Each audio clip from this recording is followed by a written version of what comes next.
మీ ప్రేమ ప్రయాణం ఎలా స్టార్ట్ అయింది? అసలు ఎప్పుడు ఫస్ట్ ఎవరు ప్రపోజ్ చేశారు?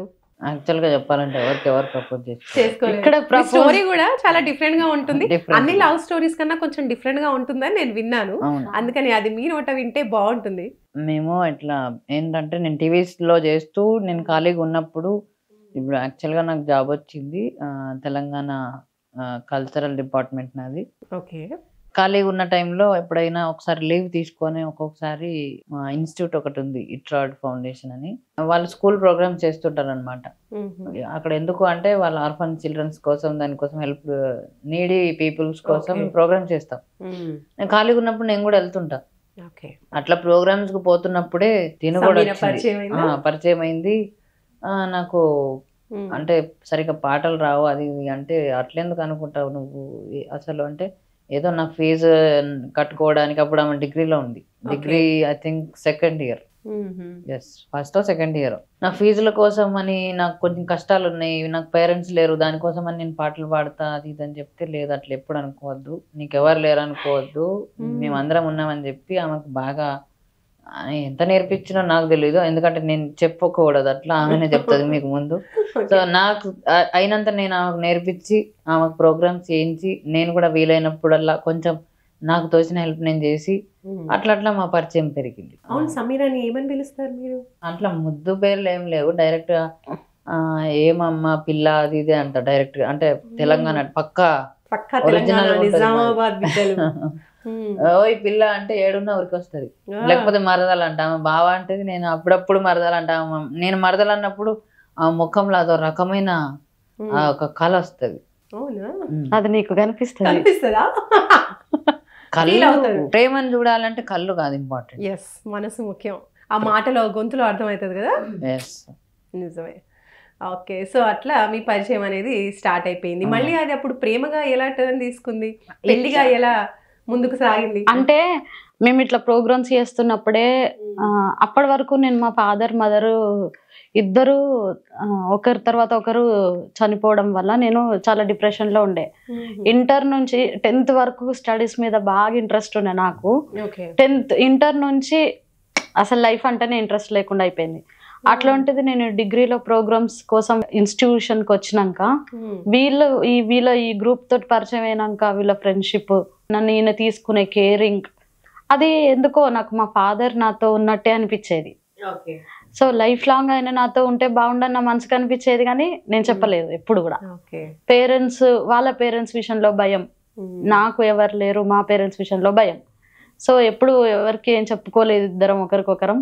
ఫస్ట్ మా అక్కయ్యకి చెప్పాడు ఈయన, నేను మీ చెల్లెని ఇట్లా పెళ్లి చేసుకోవాలనుకుంటున్నా అని.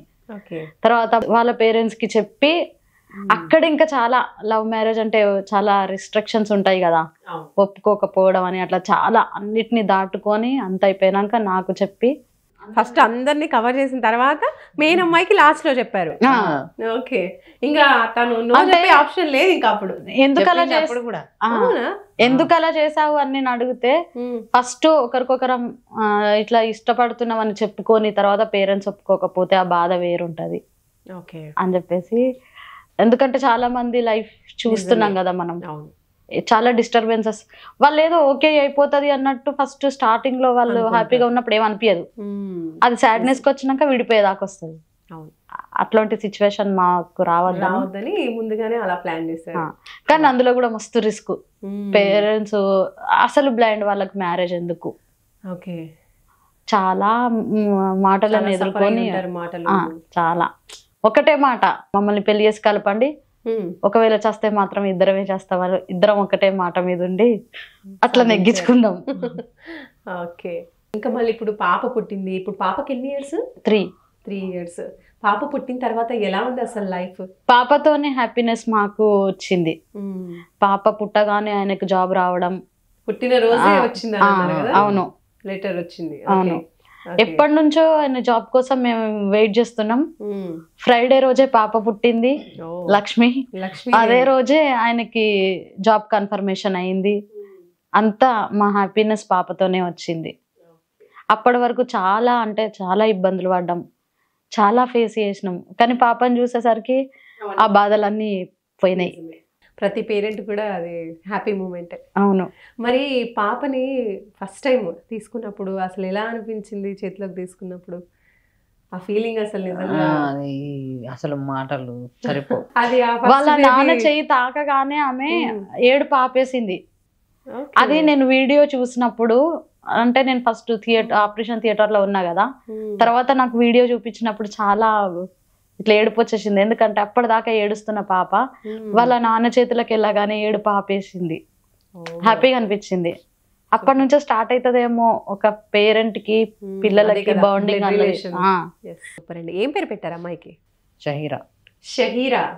వావ్, బాగుంది. వెతికి వెతికి తీసుకొచ్చి పెట్టిండు వాళ్ళ నాన్న. అవునా? Okay. ఎందుకు అంత అంటే స్పెషల్ మా ఆ పేరులో? స్పెషల్ ఏం లేదు, మా పేరుతో పాటు మ్యాచ్ అవుతుంది. పైగా చాలా రేర్ పేరు అది. ఓకే. షహీరా అంటే మాలాగానే ఫేమస్ పర్సన్ అన్నమాట. ఓకే. ఫేమస్ పర్సన్ అంటే అందరికి నోన్ పర్సన్ అన్నమాట. అరబిక్ నేమ్ అది. ఓకే. అట్లుంటది. ఫ్యూచర్ లో మీ పాప కూడా మంచిగా ఫేమస్ అవ్వాలని ముందే ఆలోచించి ఆ పేరు పెట్టారనమాట. ఫేమస్ అని కాదు, ఫేమస్ కాకపోయినా సరే కానీ ఒకరికి సాయం చేసేటట్టు ఉంటే చాలు. కరెక్ట్, కరెక్ట్ మాట చెప్పారు. మనం ఫేమస్ కావాలంటే ఏమన్నా చేసి ఫేమస్ కావచ్చు, కరెక్ట్. కానీ సాయం చేయాలంటే ఫస్ట్ మనసు ఉండాలి. కరెక్ట్. డబ్బులున్నా లేకున్నా మనసు ఉంటే Yes. అదేదో ఒక రకంగా దారి దొరుకుతుంది, మనం చేస్తాం. మనం సాయం చేస్తున్నట్టు పక్క వాళ్ళకి తెలియకపోయినా సరే మన మనకు మనసుకు తెలిస్తే తెలుస్తుంది. చాలు.